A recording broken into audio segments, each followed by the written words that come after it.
Senhores, sejam bem-vindos. Agradeço novamente a presença de todos por estar aguentando aqui esse professor chato mais um pouquinho. Senhores, estamos iniciando aí a nossa quarta aula.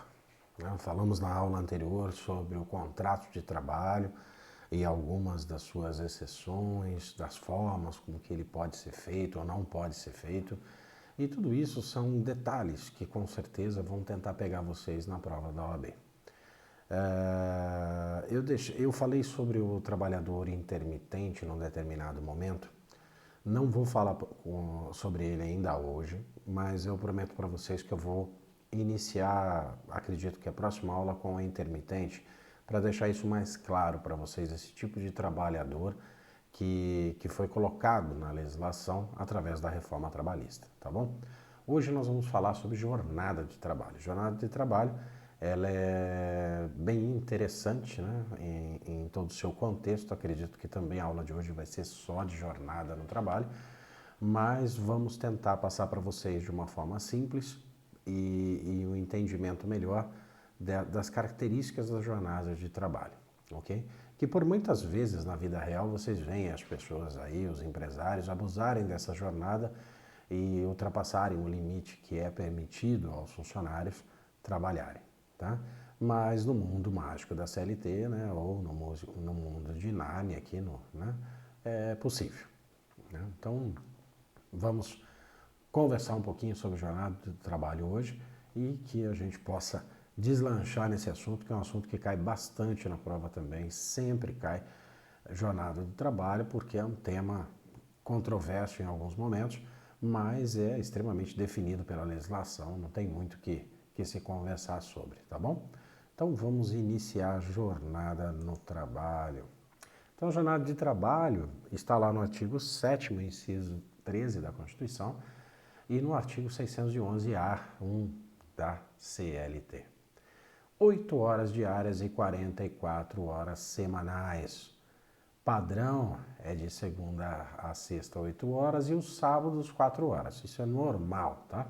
Domingos são os DSRs, descanso semanal remunerado. Você não vai trabalhar no domingo. Você ganhou esse dia trabalhando normalmente durante a semana, né?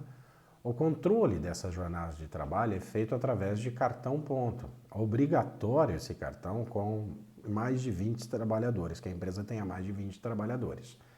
Menor do que 20 trabalhadores é opcional, a empresa pode colocar o cartão ou não.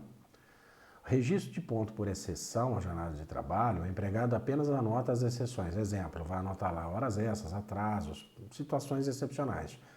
Pode ser estipulado? Sim, pode. Por um acordo coletivo ou convenção coletiva, ou até mesmo aquele Superman lá que inventaram agora na reforma trabalhista, pode fazer um acordo individual por escrito, tá? Cartão britânico, gente, vedado. Eu já vou explicar para vocês. As marcações idênticas aí na entrada e na saída, sem variações, se assim for, ele é inválido. Gera a inversão do ônus da prova em processo. Deixa eu voltar aqui um pouquinho para mim. Esse cartão britânico, quando nós estamos no tribunal, a gente acaba vendo muito isso. O funcionário diz o seguinte, olha, ele faz uma reclamação, lógico, né? Ele fez uma reclamação dizendo que ele fazia as horas extras todos os dias, né? 3, 4, 2, sei lá, quantas horas extras. E aí a empresa vai lá e apresenta o cartão de ponto desse funcionário extremamente correto, porque ele entra às 8 horas da manhã, ele sai às 18 horas e ele trabalha aos sábados das 8 ao meio-dia, né? E se você olhar o cartão, por que eles chamam de britânico? Porque britânico é um cara que, né, faz e cumpre horários assim rigorosamente, né? Então, não existe nenhum, por mais são que qualquer um de nós, por mais insano que qualquer um de nós possa ser, de ver que um funcionário, ele vai bater todos os dias às 8 horas, todos os dias, ele vai bater a saída do almoço lá às 11 horas, todos os dias, 11 horas em ponto, aí ele bate a 1 hora ao meio-dia, todos os dias de volta, e depois ele bate 5 horas da tarde, que ele está indo embora. Se todas essas marcações forem certinhas, não existe. É uma prova nula, não funciona. Então, essa marcação de cartão de ponto, às vezes as empresas levam como prova, no fim acabam provando o contrário, né? De que existia uma fraude aí de alguma forma. Por que que isso não dá, gente? A não ser que o funcionário esteja plantado ali no relógio de ponto, na entrada, no almoço, no retorno e na saída. Porque não tem como o cara conseguir. A empresa não tem 200 relógios pontos. Eu tenho 200 funcionários, mas não tenho 200 relógios. Então, o primeiro está passando ali às 5 horas da tarde, o segundo está passando às 5:01, o outro passando às 5:02, 5:03, 5:10, 5, não sei, né? Mas não pode ser igual, não tem como ser igual as marcações. E essa marcação britânica é uma coisa louca. E muitas empresas levam isso como prova sempre, né? Eu falo para meus clientes, não adianta, deixa eu ver o cartão do cara. Aí você olha o cartão do indivíduo, né? Tá lá britânico, não tem como, não tem, é impossível, é humanamente impossível o cara fazer um negócio desse. Então por isso que eu coloquei como observação para que vocês deem uma olhada aí, não vai dar, tá? Então vai inverter o ônus da prova, não funciona. Então empresas aí com menos de 20 funcionários não é obrigatório ter o cartão, né? Com mais de 20 ou algum controle de jornada, sei lá de que jeito que você vai controlar essa jornada, tá bom? O artigo 58 da CLT, né, a duração normal do trabalho para os empregados em qualquer atividade privada não excederá as 8 horas diárias, desde que não fixado expressamente outro limite. Tá? Não serão descontadas nem computadas como jornada extraordinária as variações de horário no registro de ponto não excedentes a 5 minutos, observando o limite máximo de 10 minutos. Aqui é interessante, tá, gente? Deixa eu voltar um pouquinho. Porque tem muitos funcionários, às vezes, que ele fica lá enrolando para bater o cartão de ponto e ele bate mais tarde, né? E além de 10 minutos é complicado. Então a empresa tem que se organizar também de uma forma que os funcionários consigam sair sem ultrapassar esse limite máximo aqui, porque senão vai ser considerado hora extra mesmo, tá? Mas até esse limite aí de 10 minutos diários não tem problema. Então a empresa também, eu tenho 200 funcionários, eu não posso ter um relógio só para saída, né? Então eu tenho que ter vários para que as pessoas consigam sair dentro do prazo para não ficar dentro da empresa à toa. Então as pessoas estão ali para ir embora para casa. Então não é interesse nenhum da empresa pagar hora extra, como não é interesse do funcionário estar ali sem motivo algum, né? E sem ganhar por isso. Então, que seja feito dessa forma. Então, pensado para não ter problema, tá? O tempo desperdiçado do empregado, desde a sua residência até a efetiva ocupação do posto de trabalho e para seu retorno, caminhando ou por qualquer outro meio de transporte, inclusive fornecido pelo empregador, não será computado como jornada de trabalho, tá? Não pode ser tempo à disposição do empregador. Diferente do que era alguns anos atrás, que alguns processos foram impetrados aí com essa tese, tá? Hoje não mais considera. O artigo 4º considera-se como serviço efetivo o período em que o empregado esteja à disposição do empregador, aguardando ou executando ordens, salvo a disposição especial expressamente consignada. Né? O que acontece aqui, gente?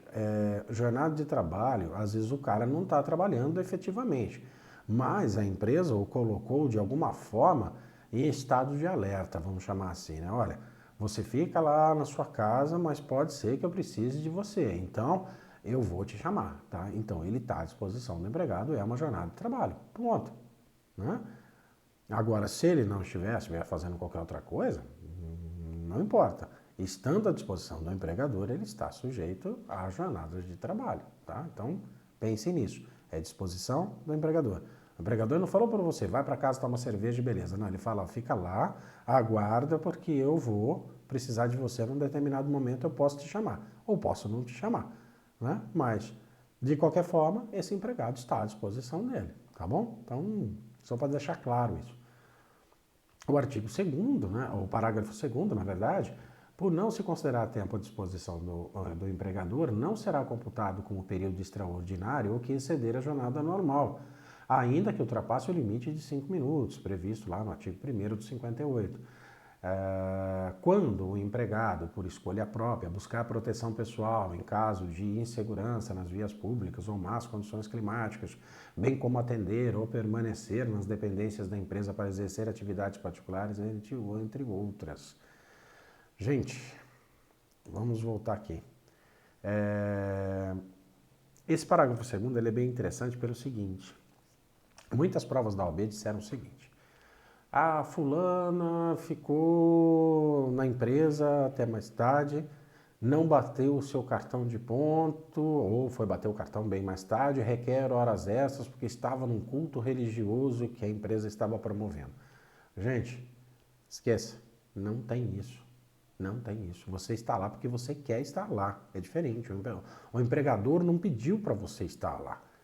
Então, quer dizer, esse tipo de atividade não caracteriza horas extras, não caracteriza aumento de jornada de nenhuma forma. E a prova da OAB sempre vem com umas pegadinhas dessa, tá? Então, olha, práticas religiosas, está aqui, ó, já tem até lei que incluiu isso, né? A reforma incluiu. Descanso, incluindo, você está lá descansando, lazer, estudo, você está lá estudando na empresa. Isso não é hora extra, isso não é aumento de jornada, né? Alimentação, atividades de relacionamento pessoal, né? Tá, todas as leis estão aqui, né? A reforma pegou bastante. Higiene pessoal também não. Troca de roupa ou uniforme, quando não houver obrigatoriedade de realizar a troca na empresa, se for obrigatória, pode gerar. Aqui no caso do uniforme, é interessante. Se a empresa não obriga o cara a trocar o uniforme lá dentro, ele não obrigou. Perfeito, então não temos acréscimo de jornada. Agora, se o cara obrigou, o empregador obriga, segundo o seu estatuto e suas normas, que o cara faça a troca do seu uniforme lá dentro da empresa, isso pode gerar um aumento de jornada e, consequentemente, uma hora extra, tá? Então, isso pode acontecer. Porque tem empresas que realmente não querem que o funcionário saia com o uniforme de lá, né? E o funcionário não pode sair antes do término do seu horário, do seu posto de trabalho, porque ele pode ser sancionado de alguma forma, então ele tem que sair e ir lá, fazer toda uma troca, às vezes, sei lá, uma troca de vários elementos. Não sei se vocês já viram ou não, um soldador, por exemplo, numa metalúrgica, ele tem equipamentos para todo lado, não é só aquela máscara, ele tem proteções nas mãos, nos braços, nas pernas, colete, jaleco, um monte de proteções. Até esse cara tirar tudo isso, pode gerar um acúmulo de horas aí, com certeza.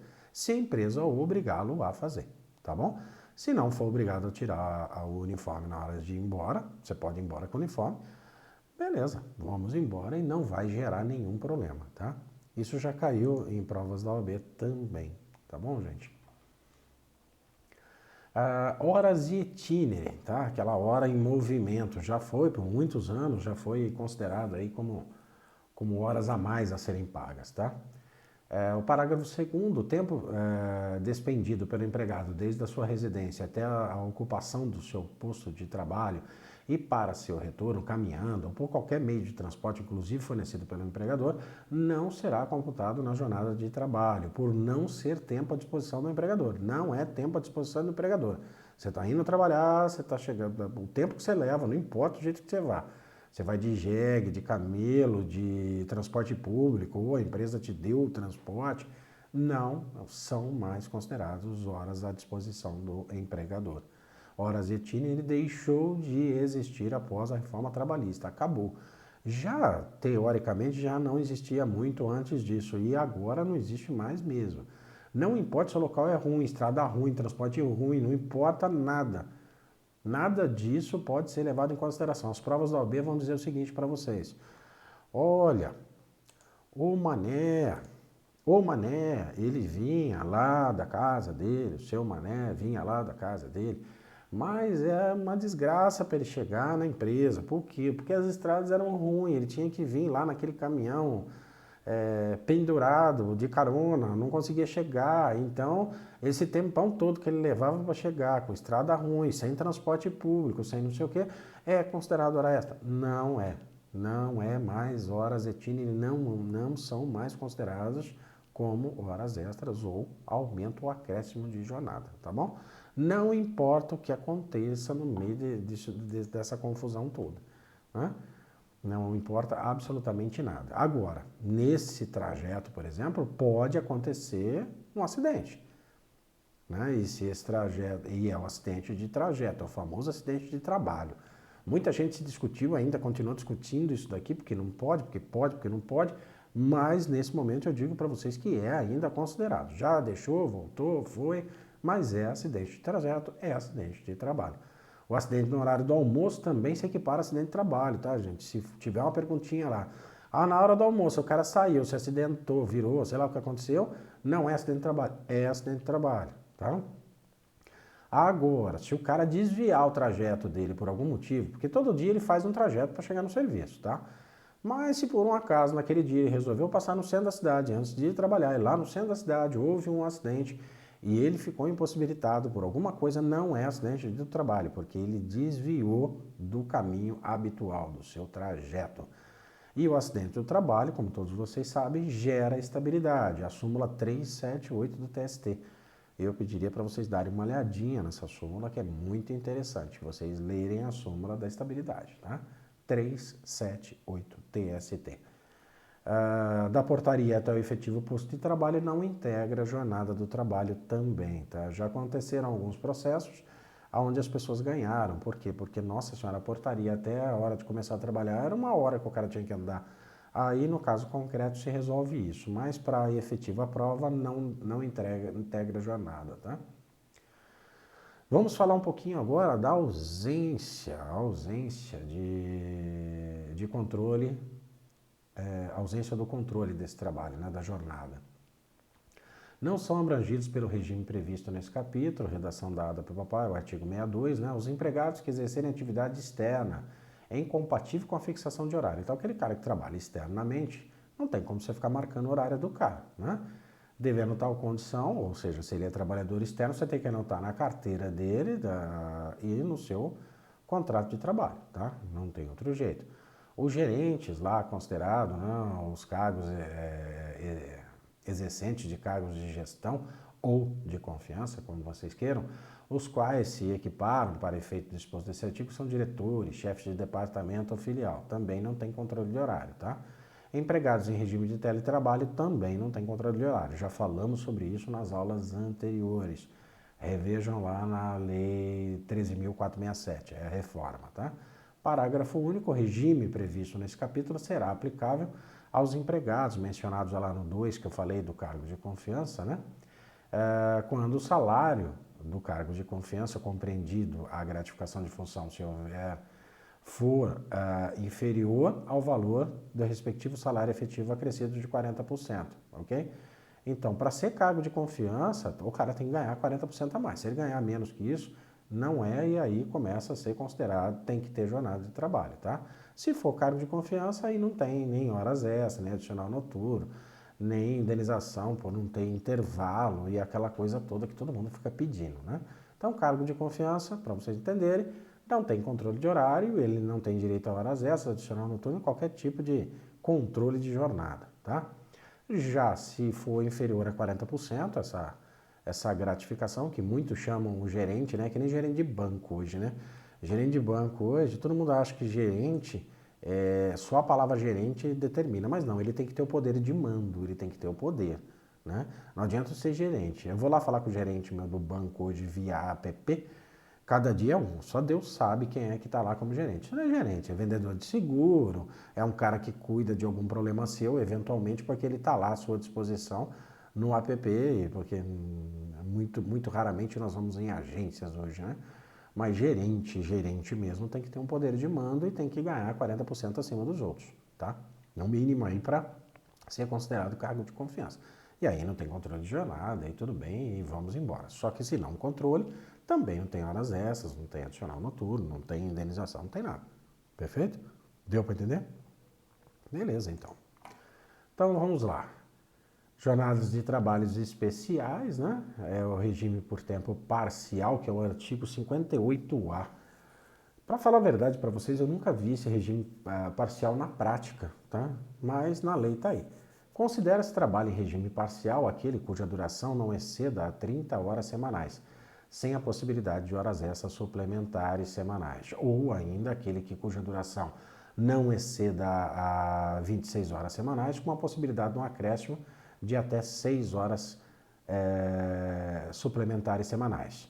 Está aí a redação também dada pela nossa reforma.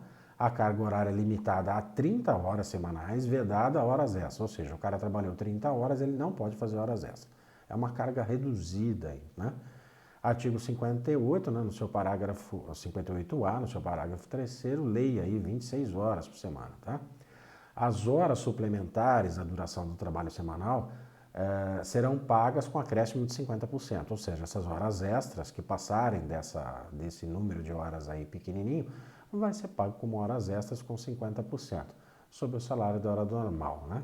E se o cara faz 26 horas, ele pode trabalhar até mais 6 horas, ou seja, 32 horas, né? Caso acordem as partes, as horas extras suplementares à jornada normal podem ser compensadas na semana imediatamente posterior à execução, tá? Desculpa, gente. Garganta seca hoje. Jornada do trabalho novamente, né? Como fica a remuneração, então, desse empregado que trabalha até 30 horas semanais? Ele recebe proporcionalmente a quem trabalha as 44 horas por semana.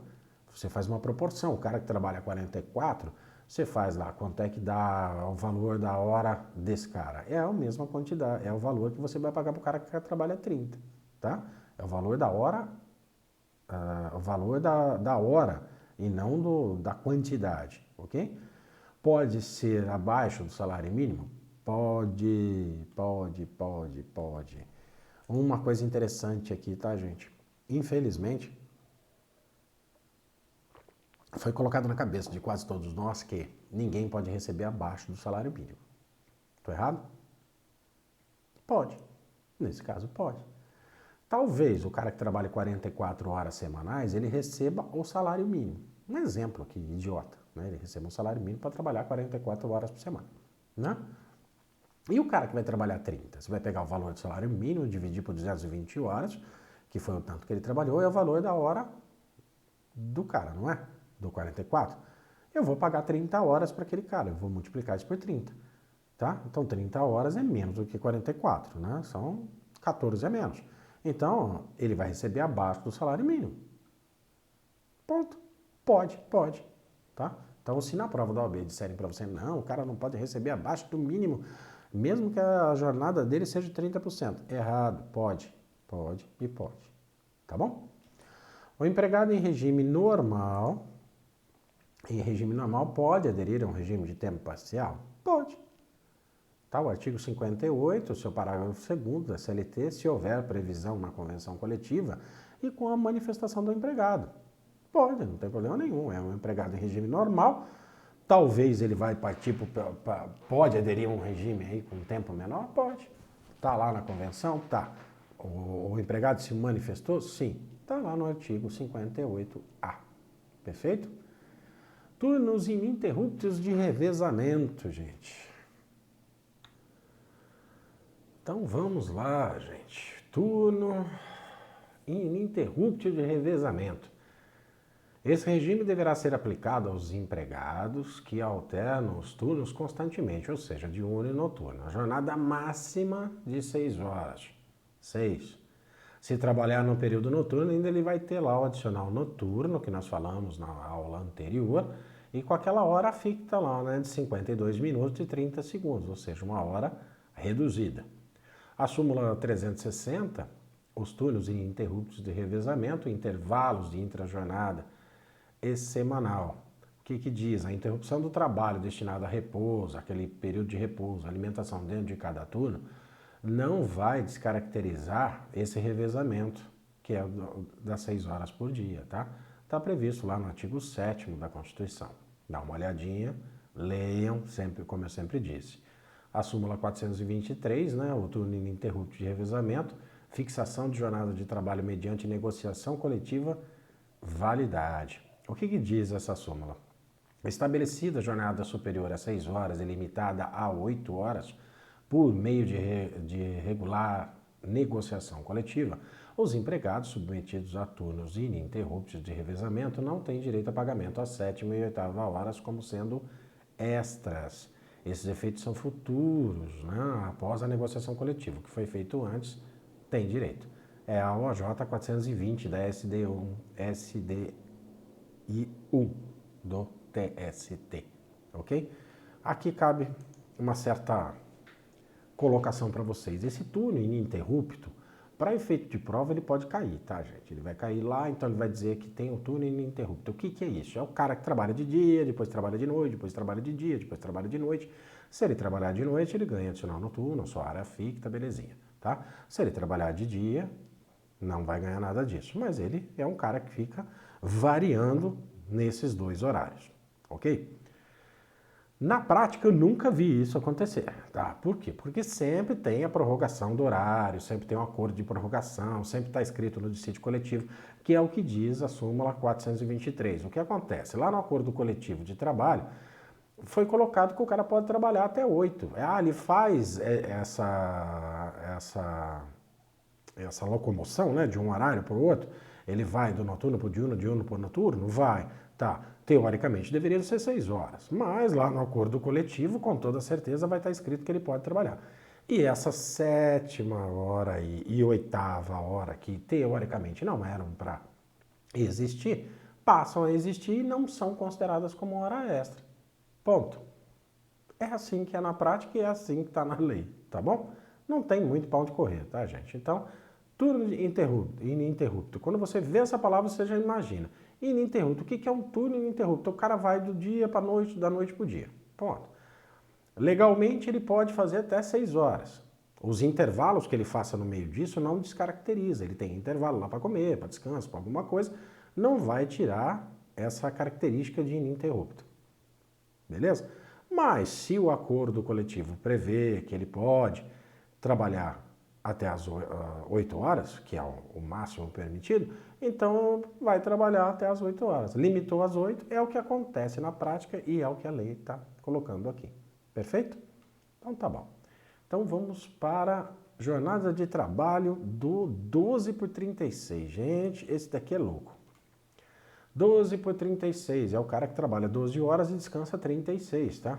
O artigo 59A da CLT, em exceção ao disposto no artigo 59 dessa consolidação, é facultado às partes, mediante acordo individual, escrito, convenção coletiva ou acordo coletivo de trabalho, estabelecer um horário de trabalho de 12 horas, seguida por mais 36 horas ininterruptas de descanso, observados ou indenizados os intervalos para repouso e alimentação. Parágrafo único, a remuneração mensal pactuada pelo horário previsto pelo caput desse artigo abrange os pagamentos devidos pelo descanso semanal remunerado, pelo descanso em feriados e serão considerados compensados os feriados e as prorrogações de trabalho noturno, quando houver de que se trata um artigo 70, 5º do artigo 73 da Consolidação. Se as horas trabalhadas forem aos domingos e feriados, para traduzir tudo isso para vocês, eles não terão direito ao pagamento em dobro, tá, gente? Se a jornada iniciar às 22 horas e for até às 10 horas da manhã, que excedem, não serão pagas como adicional noturno. Aqui cabe O 12 por 36 é uma jornada extremamente discutível, está sempre todo mundo discutindo, jurisprudência discutindo, advogados discutindo, juízes discutindo, tribunais discutindo, decisões loucas, mas a lei é essa daí, tá? Então o cara faz 12 por 36. Ele trabalha 12 horas e depois ele descansa 36. Básico, tá? Pauleira, é uma pauleira só, tá? Sem parar. Beleza, trabalhou 12, beleza, catou e foi lá. As horas trabalhadas, por exemplo, você está fazendo 12, descansou 36, mas aí você foi trabalhar amanhã é um domingo. Se é para um funcionário normal, você vai acrescer o domingo de 100%, ou seja, você vai pagar em dobro. Para o 12 por 36 não tem isso, tá? Não tem pagamento desse dobrado. Se for um feriado, idem, não paga nada para esse cara, ok? E existe um outro contratempo também. O 12 por 36 ele é diferente de um cara que faz um adicional noturno normal. Vamos falar do normal primeiro. O funcionário normal, ele trabalha das 22 às 5 horas da manhã, que é considerado, vamos falar aqui do urbano, não vamos lá para o pecuário e nada, do urbano. Ele trabalha das 22 às 5 horas da manhã, ok? Com uma hora reduzida lá de 52 minutos e 30 segundos. E ele recebe um adicional noturno de 20%. Suponhamos que esse funcionário normal, ele ultrapasse às 5 horas da manhã, ele vá até às 7 horas da manhã trabalhando. Essas 2 horas a mais são consideradas como adicional noturno, com a hora reduzida e ainda é pago como extra para ele, ok? É uma condição de que continua o adicional valendo mesmo que ele ultrapasse as 5 horas da manhã. Já para o cara que trabalha 12 por 36, não tem isso. Se ele trabalha numa paulada só, são 12 horas. Então, se ele entrou à noite para trabalhar e saiu de dia, voltou, não importa. Ele não tem essa prorrogação como sendo considerado horas noturnas. Perfeito? Deu para entender até aí? Mais algumas coisinhas do 12 por 36. O intervalo entre a jornada destinado à refeição e descanso poderá ser concedido ou indenizado. A indenização pelo intervalo caracteriza-se como verba indenizatória e não salarial, tá? Então, quer dizer, o intervalo que ele teria lá para fazer uma refeição, alguma coisa, você pode conceder ou você pode indenizar para ele, você pode pagar, tá? É permitido fazer isso. Ah, mas o cara vai trabalhar 12 horas sem comer? Vai. É uma jornada maluca, tá? A indenização pelo intervalo caracteriza aí como verba indenizatória. Ela é uma indenização, ou seja, você está pagando por esse horário a mais que ele está fazendo, não é um salário, tá? Na CLT existe a possibilidade da redução do intervalo, mas retirar apenas na jornada 12 por 36. Então, na CLT sempre diz que você pode fazer uma redução de jornada, mas retirar só é possível nesse cara que faz 12 por 36. Então ele vai lá, se o patrão resolver retirar e pagar por esse intervalo, ele vai retirar e vai pagar. Não se aplica a súmula 60 do TST aqui. O trabalho das 22 às 5 horas, se prorrogada a quantidade de horas que ultrapassem as 5 da manhã, serão acrescidas de hora reduzida e adicional noturno, que foi o que eu disse para vocês, tá? Menos para esse cara que trabalha no 12 por 36. Ok? Foi o que eu falei antes. Não vai prorrogar o adicional noturno desse cara por ele estar nesse regime de 12 por 36. Tá bom? Então vamos falar um pouquinho de intervalos. Nós já estamos aí com 30 e poucos minutos de aula, né? Vamos acelerar um pouquinho. Os intervalos. A concessão de intervalos deve estar diretamente condicionada ao número de horas trabalhadas pelo empregado. Como nós estávamos falando agora de pouco do intervalo, né? Do 12 por 36, que pode ser pago ou não, ou pode ser concedido, aqui tem como é que a lei determina que tem que ser esse intervalo. Então, uma jornada até 4 horas, não tem previsão na lei para dar intervalo para o cara. O cara trabalhou 4 horas, beleza. Né? De 4 horas, ilimitado até 6, ou seja, de 4 a 6, 15 minutos. Não pode ser reduzido, você não pode reduzir isso, é 15 minutos e boa. Acima de 6 horas, de 1 a 2 horas de intervalo. Pode ser reduzido para um mínimo de 30 minutos, por convenção coletiva ou autorização do Ministério do Trabalho e Emprego, que agora nós temos o Ministério novamente, né, está ressurgindo. E aí tem que ter refeitório, o empregado não esteja em horas extras, né, aquelas coisas de sempre. Mas você reduziu, você tem um refeitório interno, né, o empregado não esteja ali fazendo hora extra, porque se ele estiver fazendo hora extra não dá para você reduzir, né? Como é que você vai fazer um negócio desse? Você está pedindo para ele trabalhar mais e reduz o negócio, não vira. Então tem que ter ali um refeitório também. São algumas das condições para que você possa fazer essa redução para 30 minutos de intervalo, que por muito tempo não foi considerado legal. O acordo individual, o empregado, aquele super empregado lá, né, que nós estamos falando desde a primeira aula, ele pode lá falar exatamente com o empregador e entrar no acordo para fazer essa redução. Se for reduzido ilegalmente pelo empregador menor que 30 minutos e que não for, e se não foi negociado e sem autorização do Ministério do Trabalho, este período suprimido deverá ser indenizado com acréscimo de 50%, tá? Então o empregador foi lá e reduziu o horário do almoço do cara de 1 hora para 30 minutos. Tá, possível permitido mas não teve autorização de ninguém. Então esses 30 minutos que ele deixou, que ele fez você trabalhar mais, você recebe aí com acréscimo de 50%. Os intervalos não previstos e concedidos pelo empregador integram a jornada e são remunerados. O intervalo intrajornada não integra a jornada. Interrupção com remuneração, intervalo dado pelo empregador. Suspensão sem remuneração, intervalo legal. Então, o que que acontece, gente? Os intervalos, eles podem ser dados mediante um acordo, onde você vai estar conversando lá tentando autorização junto ao sindicato, ao Ministério do Trabalho, nós vamos entrar no acordo e vamos fazer essa redução. Mas na prática, mesmo que acontece muitas vezes, e aqui na lei também está dizendo isso, é que num determinado momento, o patrão lá, o empregador, resolveu que você não. Uma hora de almoço para você é muita coisa, né? Nossa senhora, você vai fazer o quê por uma hora? Ele tem refeitório, ele tem as condições ali, beleza, então vou reduzir. Só que ele não teve autorização de ninguém. Então, isso vai gerar ao empregado horas extras com 50%. Então, o que você vê muito na Justiça do Trabalho é isso, né? São pessoas lá pedindo horas extras do intervalo de refeição. É uma das coisas que mais tem.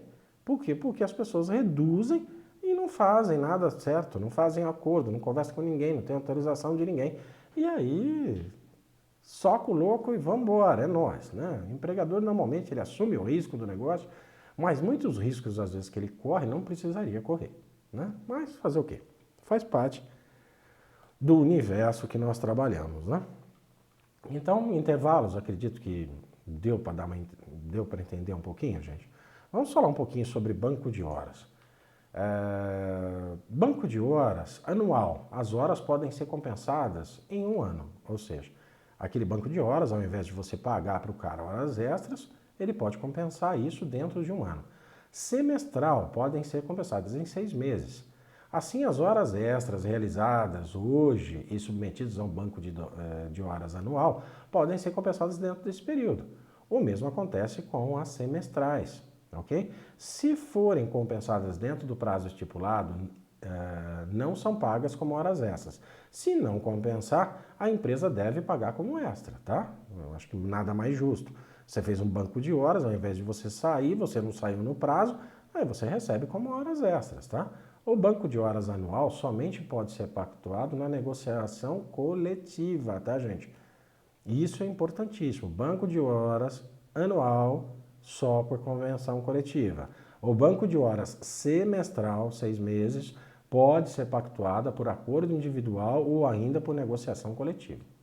Beleza? Deu para entender? Então, anual só com negociação coletiva.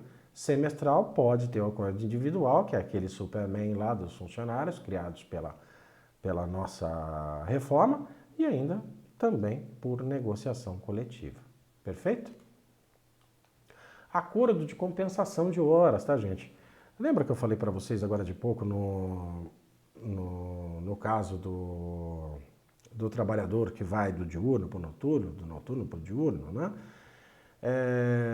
Existem sempre uns acordos que são feitos, até mesmo na admissão. Quem aqui já trabalhou sabe, né, que a hora que você assina aquele contrato de trabalho, que normalmente é do Google, né, ou vem do tempo da datilografia ainda, você assina lá o contrato de trabalho, você assina um acordo de prorrogação, de horas, né, você assina um monte de documentos que você nem sabe o que é. Então vamos colocar um pouquinho aqui do que são esses acordos, né? Para vocês entenderem que às vezes a legislação diz que você pode trabalhar até 6 horas, mas eu estou trabalhando até 8, eu vou entrar com processo. Às vezes você não pode entrar com a porcaria do processo porque você assinou um maldito documento. Aí você fala assim, mas se eu não assinasse, eu não entraria na empresa? Justo, é exatamente isso. Ah, mas isso não é justo, professor. A vida não é, né? Então, o que eu vou fazer? É assim que funciona, tá bom? Então vamos lá. Acordo de compensação semanal ou mensal. O acordo tácito ou escrito autoriza seu estabelecimento. O acordo de compensação mediante acordo individual ou negociação coletiva, tá, gente? O empregado trabalha no máximo 10 horas diárias. O período de compensação semanal ou mensal, quando o empregado laborar além do limite legal, realizando horas extras, né? Essas deverão ser compensadas no período máximo de um mês, em respeito às 220 horas semanais, ok? Pode ser acordado de forma tácita ou escrita? Pode. Banco de horas. A Convenção Coletiva do Trabalho previa que dentro de um ano poderia compensar. A reforma trabalhista diz que não necessita mais da Convenção Coletiva do Trabalho, só que o banco de horas tem que ser utilizado em 6 meses, que foi o que nós falamos agora de pouco ali, tá? O acordo aí da prorrogação do horário, a jornada é efetivamente prorrogada, o empregador compra o tempo do empregado e paga por isso. É feito de forma simples entre o empregado e o empregador, onde acordam as 2 horas a mais. Então o cara tinha lá direito a 8 horas, vai para 10 horas, que estava ali atrás. Para tanto, o empregador fará o pagamento por essas 2 horas. Não pode ultrapassar mais essas 2, tá, gente? Então, quer dizer, legalmente falando, nós temos 8 horas diárias, não é isso? 44 semanais, aquela loucura toda da jornada que nós estamos falando desde o começo da aula. Mas pode assinar um maldito de um acordo de prorrogação, que todo mundo assina na hora que é admitido na prática. Isso é normal, isso é habitual nesse país. Então, você, das 8, você pode trabalhar até 10. Só que essas 2 horas são horas essas e tem que ser pagas bonitinho, não tem jeito. Agora, se passar do 10, aí já é abuso. Aí já chegamos ao abuso do abuso. Não podemos contar para ninguém que principalmente funcionários ou empregados como eu, que fui de área de RH, nós trabalhávamos 30, né? Você trabalha além das 24 até. Mas, legalmente falando, você pode prorrogar isso até 2 horas, no máximo, 10 horas. Então, para efeito de prova da OAB, a jornada normal 8 horas, mas existe um acordo de prorrogação. Esse acordo de prorrogação te dá aí 2 horas a mais, 10 horas então, só que essas 2 horas têm que ser pagas como horas extras, ok? 50% pela Constituição, se tiver alguma coisa no acordo coletivo que seja mais que isso, 75, 100, depende do acordo, tá bom?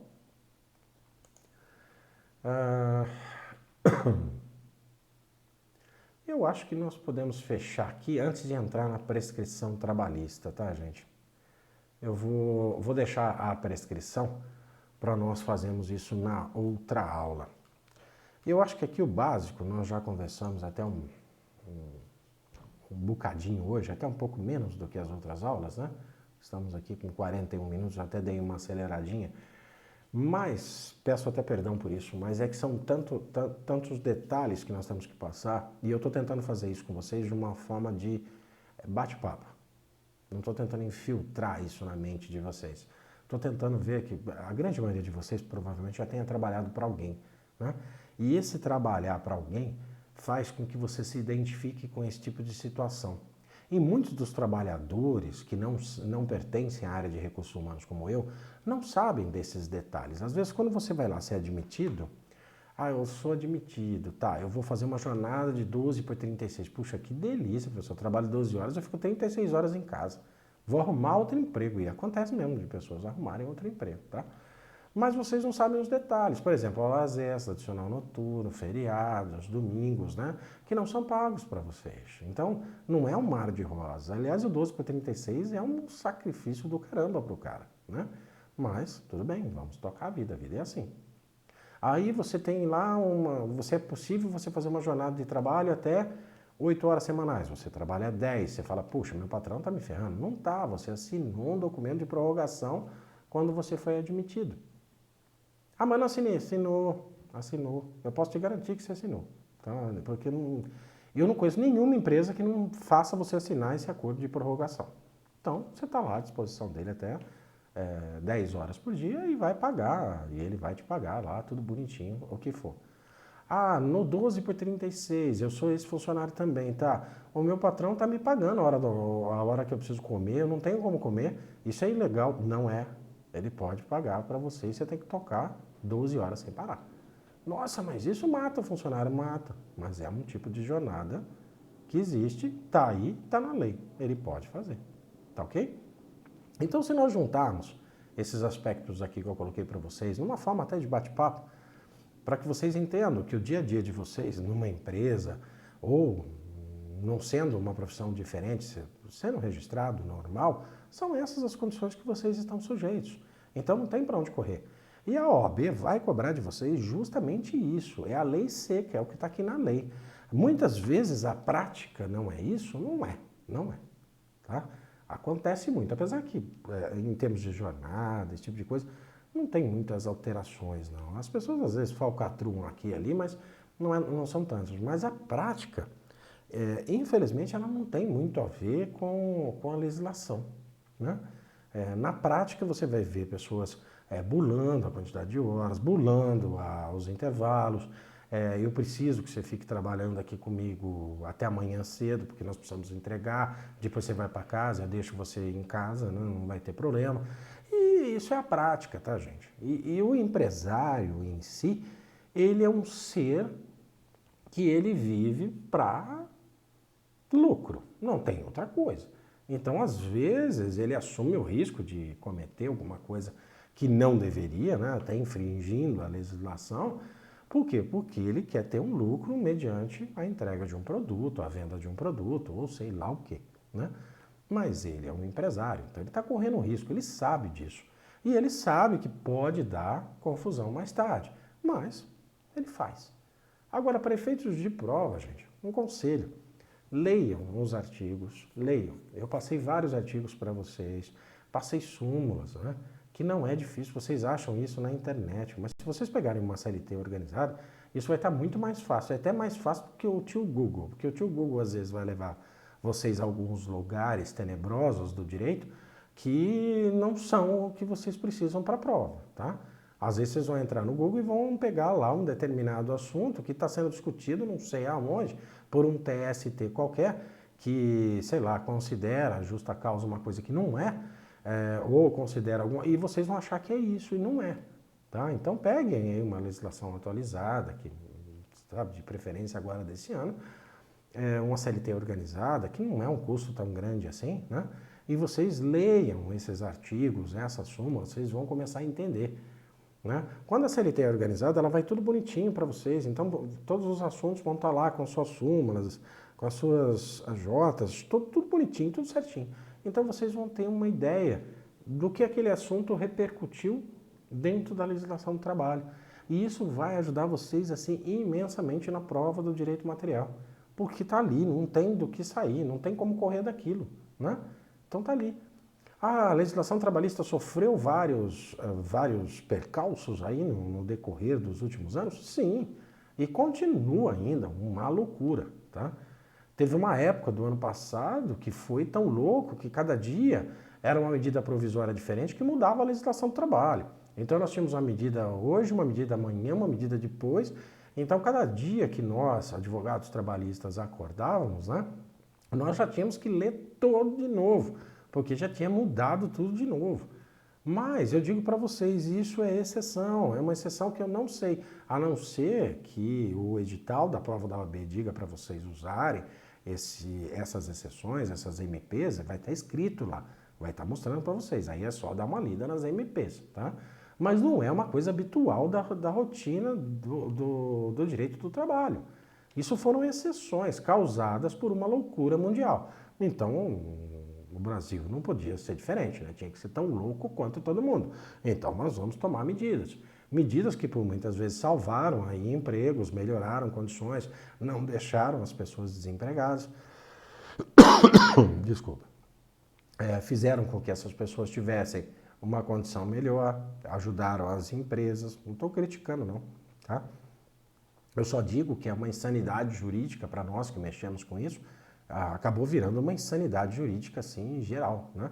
Por quê? Porque para quem trabalhava com isso, eu ligava para amigos meus pela manhã e falava assim, meu filho, qual é a novidade, né? Aí eu leio aqui, interpreto de uma forma e ele dá outra, outro do outro, e assim virou uma loucura. E aí nós passamos aí pelo ano terrível, esse ano está mais tranquilo, graças a Deus, mas essas coisas são exceções, né? A rotina do trabalho. Então nós temos lá a reforma trabalhista, nós tivemos outros elementos que foram alterados na legislação, mas foram definitivamente. Não é uma medida provisória que perde seu valor e que não é integrado ao processo do trabalho, nem ao direito do trabalho. Tá bom? Então, leiam a CLT, vejam as súmulas desse determinado assunto, daquele determinado assunto. O que eu estou passando para vocês aqui são os assuntos que mais caem. Né? E eu estou tentando passar isso de uma forma simples, para que vocês entendam e não decorem. Mas, se vocês não leem, né, a maldita da lei, vai ser difícil. Né? Para tudo na vida tem um pouco de sacrifício, não tem outro jeito. Eu estou tentando fazer as dicas aqui para vocês, mais fáceis do que já caiu, do que a propensão de que caia, Mas vocês têm que ler. Não tem outro jeito. Vai lá e dá uma lida. Não estou pedindo para ninguém decorar nada, mas leiam, leiam. Sabe, leiam um pouquinho. As coisas não vão vir na sua mente do universo. Não vão chegar. Tá bom? Sem esforço nessa vida não existe nada. E a prova da OAB é um grande esforço. Ele é um esforço contínuo de dedicação. É quase você fazer um concurso público, né? Eu não posso chegar a esse extremo, porque concurso público é um extremo do extremo, né? Mas é bem complexo. Você tem que se dedicar, você tem que querer, você tem que desejar fazer aquilo, né? Eu tive amigos meus que, acho que até hoje não fizeram mais a prova, por quê? Por 0,25, né? Não passaram, por exemplo, numa segunda fase. Acertaram 39 questões na primeira fase e aí não conseguiram passar na primeira e nem tentaram passar de novo. Mas você pode, gente. Não é assim. Ah, uma questão, professor. É uma questão. O cara que tem 39, uma questão ele estaria dentro e aí não está por uma questão, né? Ah, porque eu não gosto. Não tem que gostar, você tem que passar.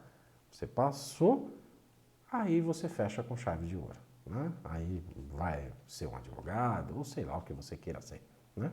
Mas para ser um advogado você precisa da carteira da ordem. E muitos de nós acreditam que por uma comprovação de uma universidade feita, o interessante é que a gente consiga passar nesse examezinho tão puxado, tá bom? Gente, agradeço de coração mais um dia aqui juntos.